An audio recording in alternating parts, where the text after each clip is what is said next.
Welcome to this explainer. Today, we are embarking on a really fascinating journey. We're going to take something that usually feels, well, massively complicated, disaster policies and frameworks, and we're going to break it all down step by step. We're tracing the path from those sweeping global treaties all the way down to the actionable protocols that actually keep our very own backyard safe. So, if you've ever wondered how a handshake at the United Nations actually protects your local community, you are in the exact right place. Okay, let's dive right into our roadmap for today. We'll start with the day after, scale up to global blueprints for resilience and tackling the climate crisis, then we'll zoom back in for the Philippine shift, and finally land on from policy to practice. All right, part one, the day after, rethinking recovery. I want you to picture a scene in your mind for a second. Just imagine a quiet community meeting taking place in a local barangay hall. It's been several months since a devastating typhoon tore through the area. The emergency phase, it's officially passed. Families are back in their homes, the kids are back in school. But they aren't meeting to talk about what just happened. They are shifting their focus entirely. They're there to talk about what should happen before the next disaster strikes. They are moving from simply recovering to proactively preparing. And during that meeting, a resident stands up and says something profound. We cannot stop the next typhoon, but perhaps we can stop it from becoming another tragedy. Let that sink in for a second. It perfectly captures the fundamental problem we face with natural hazards today. Mere survival? It's just not going to cut it anymore. The goal can't just be to endure the hit. It has to be about mitigating the damage before the wind even starts to howl. And really, that brings us to the core of what we're unpacking today, policies. Look, I know, the word policy usually makes people think of boring legal jargon or endless stacks of bureaucratic paperwork. But actually, policies are simply communities learning from past experiences and making a conscious choice to do better next time. They are incredibly powerful tools. They take our most painful past experiences and transform them into future preparedness. They are literally the blueprints that help us prepare, coordinate, respond, and ultimately reduce future risks. Moving right along to Section 2, Global Blueprints for Resilience, Learning from the World. Now, you might be wondering, why should countries even bother sharing their disaster experiences with each other at all? Well, disasters reveal weaknesses, and by sharing our experiences on an international stage, we create global frameworks. Over a span of about 2 decades, we've seen this fascinating evolution in how countries work to become safer together. It really started gaining momentum back in 1994 with the Yokohama Strategy, which established those early global efforts.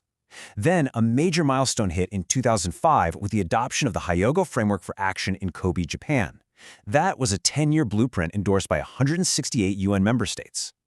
Building on that foundation, 2015 brought us the Sendai Framework, a comprehensive 15-year plan aimed at increasing global resilience and preventing new disaster risks. It's like watching a giant puzzle slowly come together. Now, what's really interesting here is when you contrast the two biggest frameworks. Hyogo was fantastic for its time. It provided the world with a clear blueprint, a shared language for disaster risk reduction, and a much-needed local focus. But let's be real, it had some significant weaknesses. It was entirely voluntary, lacked baselines for measurement, and crucially, had incredibly weak links to climate change. So Sendai adapted to fix this. It expanded to a multi-hazard scope, introduced actionable metrics to track things like economic loss, and heavily prioritized prevention. But of course, challenges still remain, right? Things like its non-binding nature and limited international funding. So it's a constant, ongoing process of refining our global strategy. Which leads us to Section 3, Tackling the Climate Crisis, the Global Response. So you really can't talk about disaster risk reduction today without addressing the elephant in the room, climate change. Because early frameworks kind of missed the mark on directly linking disasters to the climate, it became undeniably clear that climate change fuels and amplifies these hazards. Because of this connection, the world needed specific, targeted environmental treaties. And that brings us to the history of the Kyoto Protocol. Back in 1992, the Rio Earth Summit established the UN Framework Convention on Climate Change. By December 1997, the Kyoto Protocol was formally adopted, setting precise, legally binding reduction goals for greenhouse gas emissions. Fun fact, gaining that consensus in '97 was notoriously difficult. We're talking grueling, marathon negotiating sessions where delegates practically slept in the halls. It took years of negotiation and ratification before it officially came into effect in February 2005. And finally, in 2015, it was essentially replaced by the Universal Paris Agreement, uniting all countries under a single framework. It's a pretty fascinating timeline showing how the world slowly but surely united to tackle emissions head-on. But there is a very, very important caveat to how the Kyoto Protocol was structured. Developed, industrialized nations faced strict rules because, well, they had produced the vast majority of historical pollution. Meanwhile, developing nations had absolutely no mandatory limits during that first phase. This exemption was intentionally designed to protect their growing economies. It was basically an international acknowledgement that the countries most responsible for the crisis needed to take the heaviest initial burden. Let's shift gears to Section 4, the Philippine Shift, a new approach to disaster management. Let's zoom in from the global stage right down to the national level to see how the Philippines, a country highly exposed to natural hazards, adapted these global lessons. Previously, the country relied heavily on the National Disaster Coordinating Council, or NDCC. Their primary focus was entirely reactive, meaning they were dealing with emergency relief and response only after a disaster had already struck. But in 2010, the government passed Republic Act No. 10121, creating the NDRRMC. And wow, this was a massive paradigm shift. It moved the entire country away from just reacting toward a proactive stance of disaster risk reduction, prevention, mitigation, and preparedness. It completely changed the game from the top down. But hey, disaster risk reduction is really only half the puzzle. Right around the same time, they passed the Philippine Climate Change Act of 2009. This created the Climate Change Commission to oversee all initiatives and developed a national framework strategy. Most importantly, though, it mandated local climate change action plans for local government units, specifically prioritizing the most vulnerable sectors: women, children, and underprivileged communities. This law perfectly complements disaster policies because it ensures that climate adaptation and mitigation are baked directly into local budgeting and planning. It's all about protecting those who are most at risk. And that brings us to our final stop, Section 5, From Policy to Practice, Local Institutional Action.